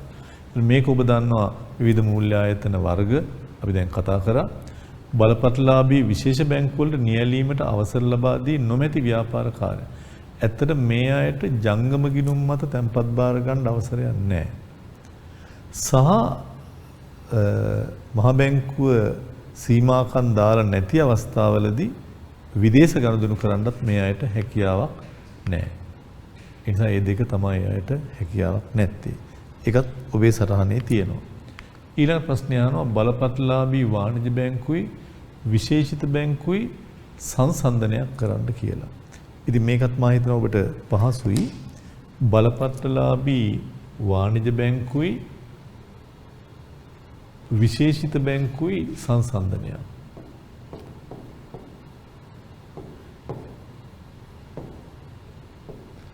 සංසන්දනයේදී ඔබ දැනගන්න ඕනේ සමානකම් අසමානකම් ඕන එකක් ලියන්න පුළුවන්. නමුත් වැඩිපුර අපි කතා කරන්නේ අසමානකම් පැත්ත තමයි. නමුත් විශේෂ මේ සංසන්දනයේදී සමානකම් උනත් ලියන්න පුළුවන් වුණා. ඒතර සමානකම් තමයි දෙන්නම මහ බැංකුවෙන් බලපත්‍ර ගන්න ඕනේ. මහ බැංකුවෙන් බලපත්‍ර ගන්න නැතුව පටන් ගන්න බෑ. තව සමානකමක් තමයි දෙන්නාම මේ දෙදෙනාම තම ඉතිරි කිරීමේ ස්ථාවර තැන්පතු ගිණුම් මත මුදල් බාර ගන්න හැකියාවක් තියෙනවා. ඊළඟට අසමානතා තමයි වාණිජ බැංකුවක් ජංගම ගිණුම් පවත්වා යන්න පුළුවන්, මෙයාට ජංගම ගිණුම් පවත්වා යන්න බෑ. වාණිජ බැංකුවකට ඇත්තටම විදේශ ගිණුම් පවත්වා යන්න පුළුවන්, මෙයාට අවසරයක් දීලා තියෙන අවස්ථාවක හැරෙන්න විදේශ ගිණුම් පවත්වා යන්න බෑ. මෙයා බිලියන 20ක ප්‍රාග්ධනයක් ඕනේ මෙයා පටන් ගන්න. මෙයාට බිලියන 7.5ක ප්‍රාග්ධනයක් ඕනේ පටන් ගන්න. ඊළඟට තව එකක් තමයි වාණිජ බැංකු දේශීය විදේශීය දෙකම තියෙනවා. හැබැයි මේවා දේශීය ඒවා විතරමයි තියෙන්නේ ඔක්කොම විශේෂිත බැංකු වල.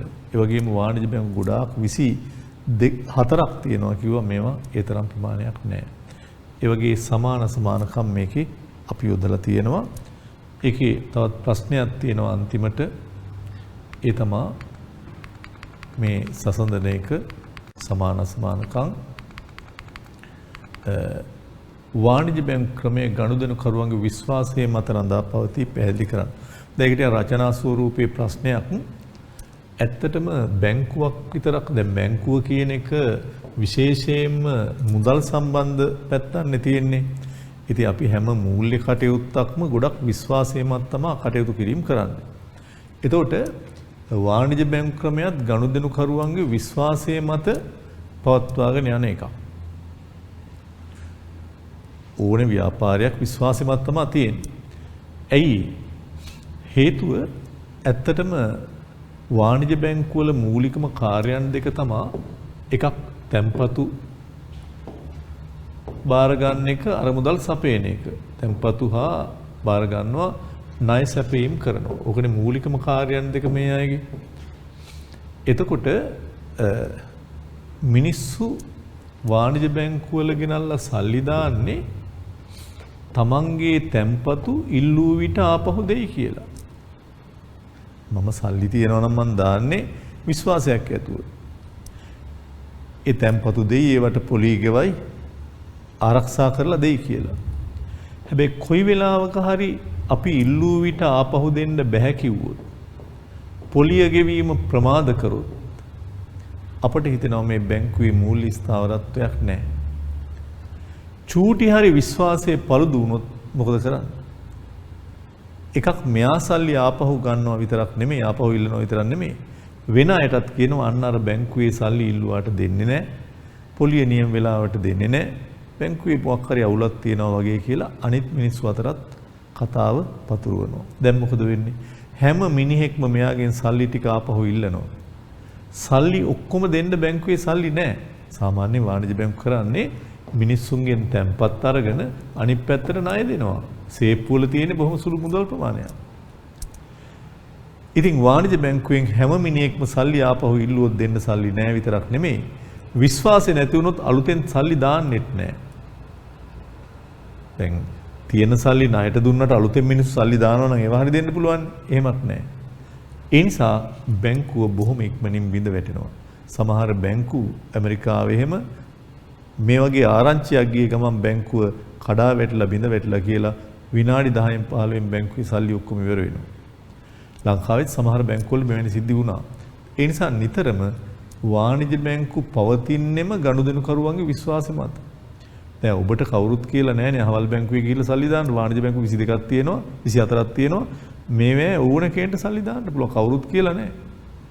අපි දාන්න විශ්වාසය මත මේව අපිට ආපහු දෙයි ගන්න පුළුවන් වෙයි ඕමත්. ඒ නිසා නිතරම වාණිජ්‍ය බැංකු ගනුදෙනුකරුවන්ගේ දැඩි විශ්වාසය මත රඳා පවතිනවා මිසක් වෙන දෙයක් මත රඳා පවතින විශ්වාසය ටිකක් හරි බිඳ වැටුනොත් මුළු බැංකු ක්‍රමයම ඉවර වෙනවා. ඒක හොඳ උත්තරයක් උතන සඳහන් කරලා තියෙනවා අපි. අපි එනවා ඊළඟ කොටසට ඒ තමා බලපත්‍රලාභී මුදල් සමාගම් කියන කොටසට. මේක වෙනම පනතක් යටතේ තියෙන එකක්. ඔබ දන්නවා මං කිව්වා LB Finance, Commercial Credit වගේ ඒවා. ඊට අමතරව Valuable Finance, Abans Finance වගේ සමාගම් තමයි නිදසුන්. මෙයත් මහ බැංකුවේ අධීක්ෂණයක් කරනවා විතරක් නෙමෙයි මහ බැංකුවෙන් බලපත්‍රයක් ගන්න ඕනේ.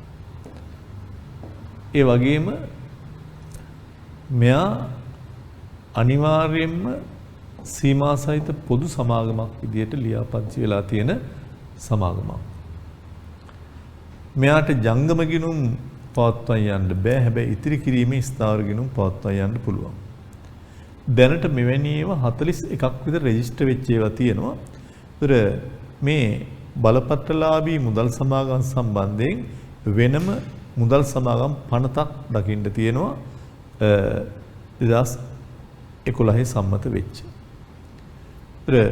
බලපත්‍රලාභී මුදල් සමාගම් ඉස්සර නම් ඇත්තටම ගොඩාක් මේවා මිනිස්සු අතර ප්‍රචලිත වුණේ කුලීපිට ගැනුම් ක්‍රමය නොහොත් හය පර්චස් එක කියන්නේ ඔය බයිසිකලයක් සමහර විට රයිස් කුකර් එකක් විදුලි පංකාවක් කීයක් හරි මුල් මුදල ගෙවලා ඊටු ටික පස්සේ ගෙවන වාරික ගෙවීමේ පදනම් මත ගෙවන්න පොරොන්දු වෙලා ගත්ත දේවල්. හැබැයි අද වෙනකොට වර්තමානයේ වෙනකොට ඇත්තටම ඒ කුලීපිට ගැනුම් ක්‍රමයෙන් බැහැර වෙලා විශේෂයෙන් මිනිස්සු අද ඉතිරි කිරීමේ ස්ථාවර තැන්පතු ගිණුම් වල සල්ලි තැන්පත් කරන්නත් කල්බදු පහසුකම් වගේ දේවල් ගන්නත් ඊට අමතරව ඔබ දන්නවා ෆිනෑන්ස් කම්පැනි ගොඩාක් ණය පහසුකම් සපයනවා කුලීපිට ගැනුම් ක්‍රමයක් ක්‍රියාත්මක වෙනවා. ඒ වගේම ඔබ දැකලා ඇතුව ඉඩම් කැබලි කරලා ඉඩම් වෙන්දේසි කරන කටයුතු ඊට අමතරව කොටස් වල ආයෝජනය කරන කටයුතු රත්තරන් බඩු උකස් ගන්න වගේ දේවල් අද මේ අයත් කරනු ලබනවා. ඒ නිසා අර වාණිජ්‍ය බැංකුව වගේ ජංගම ගිණුම් පවත්වා යන්න බැහැ මෙයාට විදේශ ගනුදෙනු නිරත වෙන්න බෑ. ඒත් මෙයා ඉතිරි කිරීමේ ස්ථාවර තැන්පතු මත සල්ලි බාර ගන්නවා කල්බදු දෙනවා කුලීපිට ගැනුම් 6 පර්චස් කොටසක් ගෙවලා ඊටු ටික වාරික වශයෙන් ගෙවනේවා ණය පහසුකම් සපයනේවා ඉඩම් කැබලි කරලා විකුණනේවා ඉඩම් දේපොළ වෙළඳාම් කියන එක මේ හැම එකක්ම මෙයයි කාර්යභාරයට ඇතුළත් වෙනවා. සමහර රජයේ සුරකුම්පත් ඔය භාණ්ඩාර බිල්පත් වගේ දේවල් ගන්නේවත් කියන්න පුළුවන්. ඉතින් කාලීන ඉතුරුන් තැන්පතු බාර ගැනීම හා ඒවා මත ණය දීම හා ආයෝජන පහසුකම් සලසන මුදල් ව්‍යාපාර පනත යටතේ මහ බැංකුවේ බලපත්‍රයක් ගත යුතු සීමිත පොදු සමාගම් විශේෂයක් මෙය. නිදසුනුත් කීපයක් මෙතන සඳහන් කරලා තියෙනවා.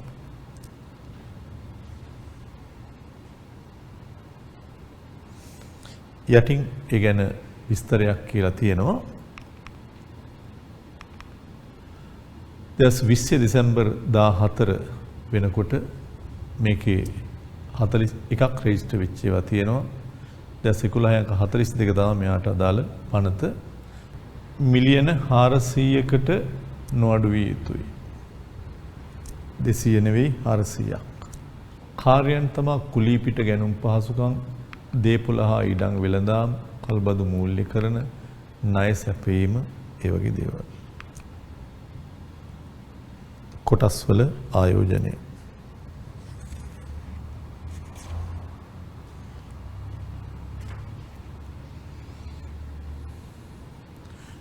ඊළඟ ඒ වෙනත් කාර්යයන් කීපයක් මැද අන්ති කොහොමදත් මෙයා කල්බදු ණය සැපයීම් තැන්පතු බාර ගැනීම ඒ ටික කරනවා.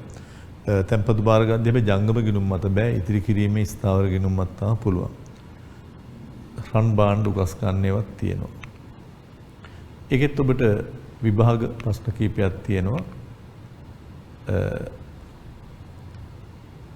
දැන් අපිට පේනවා ඇති අර ආයතනවල නම් දන්නේ නැතුව අපිට සමහර බහුවර්ණ එහෙම කරන්න හැකියාවක් නැහැ. ඒතර බලපත්‍රලාභී වාණිජ බැංකු වලට ගන්න වෙන්නේ NDB National Development Bank. බලපත්‍රලාභී වාණිජ බැංකු වලට අපිට ගන්න පුළුවන් Standard Chartered බැංකුව. ඒත් එක්කම මහජන බැංකුව. ඕක තමයි බලපත්‍රලාභී වාණිජ බැංකුව. බලපත්‍රලාභී විශේෂ බැංකු වලට ප්‍රාදේශ සංවර්ධන බැංකුව, ජාතික ඉතිරි කිරීමේ බැංකුව, සනස ඩෙවලොප්මන්ට් ලිමිටඩ් වගේව ගන්න පුළුවන්. ඊට අමතරව ලියාපදිංචි මූල්‍ය සමාගම් තමා LB Finance, Mercantile Investment, Commercial Credit. ඒ අනුව හරි උත්තරයට අපි දෙවෙනි උත්තරේ යොදා ගන්නවා. මූල්‍ය සමාගම් ව්‍යාපාර සංවර්ධනය සඳහා විවිධ සේවා සපයන ව්‍යාපාරවලට මූල්‍ය සමාගම් මගින් සපයන සේවා හතරක්. අපි දැන් කිව්වා ෆිනෑන්ස් කම්පැනි වලින් මොනවද කරන්නේ? කුලී පිට ගැනුම් පහසුකම්, කල්බදු, තැන්පත් බාර ගැනීම, ණය දීම්, දේපොළ වෙළඳාම්, කොටස් ආරක්ෂණ කටයුතු ඒ ඕනම එකක් කියන්න පුළුවන්. ඊළඟට ඒකේ තව එක ප්‍රශ්නයක් ඔබට තියෙනවා. වාණිජ බැංකුවේ මුදල් සමාගම් අතර ඇති වෙනස්කම්. ඉතින් ඒකත් අපි පැහැදිලි කරා. වාණිජ බැංකුවේ මුදල් සමාගමුයි අතර තියෙන වෙනස්කම්. බලපත්‍රලාභී වාණිජ බැංකු මුදල් සමාගම් ෆයිනෑන්ස් කම්පැනි වෙනස්කම් ගොඩාක් තියෙනවා. මෙයාට ජංගම ගිණුම් පවත්වා යන්න පුළුවන්, මෙයාට බෑ. මෙයාට විදේශ ගනුදෙනු කරන්න පුළුවන්, මෙයාට බෑ. වාණිජ බැංකුවල ආරම්භක ප්‍රාග්ධනය අපි කිව්වා බිලියන 20ක්, මුදල් සමාගමක් අපි කිව්වා මිලියන 400ක් තියෙන්න ඕනේ කියලා ආරම්භක ප්‍රාග්ධනය. මෙයා මිලියන 400යි, මෙයා බිලියන 20යි. ඒවා වරින් වර වෙනස් වෙන්න පුළුවන්. අනිත් එක වාණිජ බැංකු හැම වෙලාවකදීම 88 අංක 30 කියන පනත ක්‍රියාත්මක වෙන්නේ. මෙයා 2011 පනතක් යටතේ තමයි ක්‍රියාත්මක 2011 අංක 42. ඒතර මෙයාට පුළුවන් ගිණුමේ ශේෂයක මොල චෙක් ලියන්න බැංකු අයිරා. ඇතර මෙයාට අයිරා පහසුකම් සපයන්න හැකියාවක් නැහැ. ඊළඟට මෙයාට මුදල් මවන්න පුළුවන්, තියෙන සල්ලි වගේ කීප ගුණයක් තැන්පත් මවලා පෙන්වන්න පුළුවන්. මෙයාට ඒ හැකියාවක් නැහැ. මේවා රාජ්‍ය, දේශීය, විදේශ ගොඩක් තියෙනවා. හැබැයි මේවා රාජ්‍යාංශයේ දකින්න නැහැ, පෞද්ගලිකාංශයේ විතරයි දකින්න තියෙන්නේ. ඒ වගේ ගොඩාක් වෙනස්කම් තියෙනවා. ඔබේ සටහනේ ඒ ටිකත් අපි දක්වලා තියෙනවා. ඊළඟ ප්‍රශ්නේ මූල්‍ය සමාගම් වල කාර්ය දෙකක් සඳහන් කර මූල්‍ය සමාගම් වල කාර්ය දෙකක් සඳහන් කර ඒවා ව්‍යාපාර වර්ධනයට දායක වන්නේ කෙසේද පැහැදිලි කරන්න. ඒතර මූල්‍ය සමාගම් වල කාර්යයන් තමයි එකක් ණය සපයනවා. ඒතර ණය පහසුකම් සැපීම නිසා ව්‍යාපාර ආයෝජන පුළුල් වෙලා ව්‍යාපාර වර්ධනය වෙනවා. ඒ වගේම ව්‍යාපාර වර්ධනයට මෙයා කරන තව දෙයක් තමයි කුලී පිට ගැනුම්. හයි පර්චස් එක කියන්නේ කොටසක් ගෙවලා ඊටු ටික උපකරණ වගේ දේවල් ගන්න වාරික වශයෙන් ගෙවන්න පුළුවන්. තව එකක් තමයි කල්බදුත් සපයනවා. විශේෂයෙන්ම ටිකක් වටිනාකමෙන් වැඩි වත්කම් ගන්න මෙයා බදු පහසුකම් සපයනවා. තැන්පතු බාර ගන්නවා, ඒ අයට පොලී දෙනවා, ඒ ඕන එකක් කියන්න පුළුවන්. අපිට තවත් ප්‍රශ්නයක් දීලා දෙනවා. මෑතකදී විශ්‍රාම ගිය ඔබේ ඥාතියෙක්ට සේවක අර්ථසාධක අරමුදලින් මිලියන 3ක් ලැබිලා තියෙනවා. ඒ මුදල මූල්‍ය සමාගමක ස්ථාවර තැන්පතුවක ආයෝජනය කිරීමට ඔහුට අවශ්‍යව ඇත. සුදුසු මූල්‍ය සමාගමක් තෝරගන්න ඔහුට උපදෙස් දෙන්න කියලා කියනවා. දැන් ඔබේ ගෙදර ඉන්න කෙනෙක්ට එයා අවුරුදු 55 දී 50 දී විශ්‍රාම ගිහිල්ලා EPF එක හම්බෙලා මිලියන 3ක් ලක්ෂ 30ක්. එයා ඔබ ව්‍යාපාරාධ්‍යයනය කරන කෙනෙක් විදිහට ඔබ යමක් දන්නවා ඇති කියලා හිතලා නොදන්න බව දන්නේ අපිනේ. ඒ නිසා ඔබ යමක් දන්නව ඇති කියලා හිතලා ඔබෙන් අහනවා මට ළමයෝ හොඳ ෆයිනෑන්ස් කම්පැනියක් තෝරගන්න ඕනේ මේ ලක්ෂ 30 දාගන්න මෙච්චරයි මගේ සල්ලි තියෙන්නේ මේක හරි එක දාගන්න ඕනේ කියලා. දැන් ඔබ මොනවද දෙන උපදෙස් එයාට ඔබ දන්න දැන් මූල්‍ය සමාගම් 41ක් තියෙනවා මෙන්න අහවල් එකේ සල්ලි දාන්න කියලා කොහොමද ඔබ කියන්නේ? ඔබ නං දිහා බලලා නෙමෙයි තීරණය කරන්න ඕනේ. සමහර දරුවෝ කියන්න පුළුවන් ඉන්න මම බලන්නම් වැඩිම පොලිය තියෙන්නේ කෝකේද කියලා. ඒක නෙමෙයි නම්බර 1. පොලියත් බලන්න ඕනේ. හැබැයි විශ්වාසයනේ වැදගත්ම එක. ඒ නිසා ඉස්සෙල්ලාම ඔබ බලන්න ඕනේ මෙයා මහ බැංකුවේ ලියාපදිංචි වෙච්ච එක්කෙනෙක්ද? බලපත්‍රයක් අරන් තියනවද? මෙයාට සමහර ඔය උල් දන්නවා ලංකාවේ තියෙන ණය ශ්‍රේණිගත කිරීමේ ආයතන. එවද මේ මූල්‍ය ආයතන වලට ශ්‍රේණි දීලා තිනවා A+, B+ ඒ වගේ. ඒ නිසා කොයි වගේ ශ්‍රේණියකද මෙයා ඉන්නේ? හොඳ ශ්‍රේණියක ඉන්නවනම් හරි. අපි ඕන එක රෑන්ක් එක බලන්න ඕනේ. ඔබ පිටරට විශ්වවිද්‍යාලයට යද්දී වුණත් ලෝකේ තියෙන විශ්වවිද්‍යාල අතර කීවෙන් රෑන්ක් එකක් තියෙන්නේ. උතනින් පස්සේ පොලිය බැලුවට කමක් නැහැ. පොලිය ඉස්සල්ලාම බලලා වැඩක් නැහැ. පොලිය 30 40 දෙනා හිටියා ඉස්සර ලියාපදිංචි වෙලා නැහැ ලෝක හොරු. ඒ නිසා මහ බැංකුවේ රෙජිස්ටර් වෙලා තියෙනවද? ශ්‍රේණිගත කිරීමේ ආයතන මොන වගේ ශ්‍රේණියක් දීලා තියෙනවද? එයාගේ මූල්‍ය ස්ථාවරත්වය පේනවා. පොලිය කොහොමද? හොඳ කීර්ති නාමයක් තියෙනවද? කවුද මේකේ ඉන්නේ ඩිරෙක්ටර්ස්ලා අධ්‍යක්ෂවරු හොඳ අයද නැද්ද? ඉතිහාසයේ අවුරුදු කීයක් පැරණි එකක්ද? ප්‍රශ්නයක් වෙලා නැද්ද? අන්න ඒ වගේ අතීත තොරතුරු හොයලා බලන්න ඕනේ. ඒක හොඳ ප්‍රශ්නයක්, ප්‍රායෝගික ප්‍රශ්නයක්. එක මහ බැංකුවේ ලියාපදිංචි කරලාද මූල්‍ය සමාගමක්ද යන්න.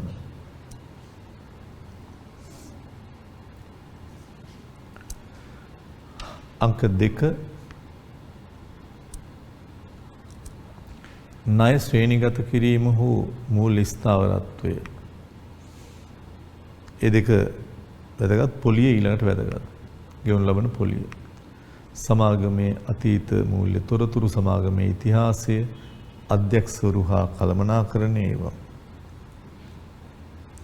ඊළඟට ප්‍රශ්නයක් අහලා තියෙනවා බලපත්‍රලාභී වාණිජ බැංකු බලපත්‍රලාභී විශේෂිත බැංකු හා ලියාපදිංචි මූල්‍ය සමාගම් ලෙස ලංකාවේ මූල්‍ය ආයතන වර්ග දක්වනවා. අනිකුත් මූල්‍ය ආයතන වල වාණිජ බැංකුවෙන් කර අඳුරගන්නේ කොහොමද? ඒක තමයි විශේෂත්වය. ඒක ජංගම ගිණුම් පවත්වා යන්නත් පුළුවන්. විදේශ ගිණුම් පවත්වා යන්නත් එයාට පුළුවන්. මුදල් මවන්න, ණය මවන්න පුළුවන්. ඒ නිසා එයාගේ තියෙන විශේෂත්වය උන්වේ කාරණා ටික.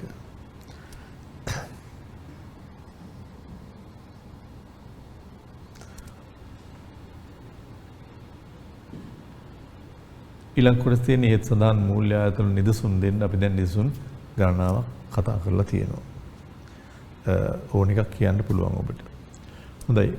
අද අපි මේ ඒකය මෙතනින් නිමා කරනවා.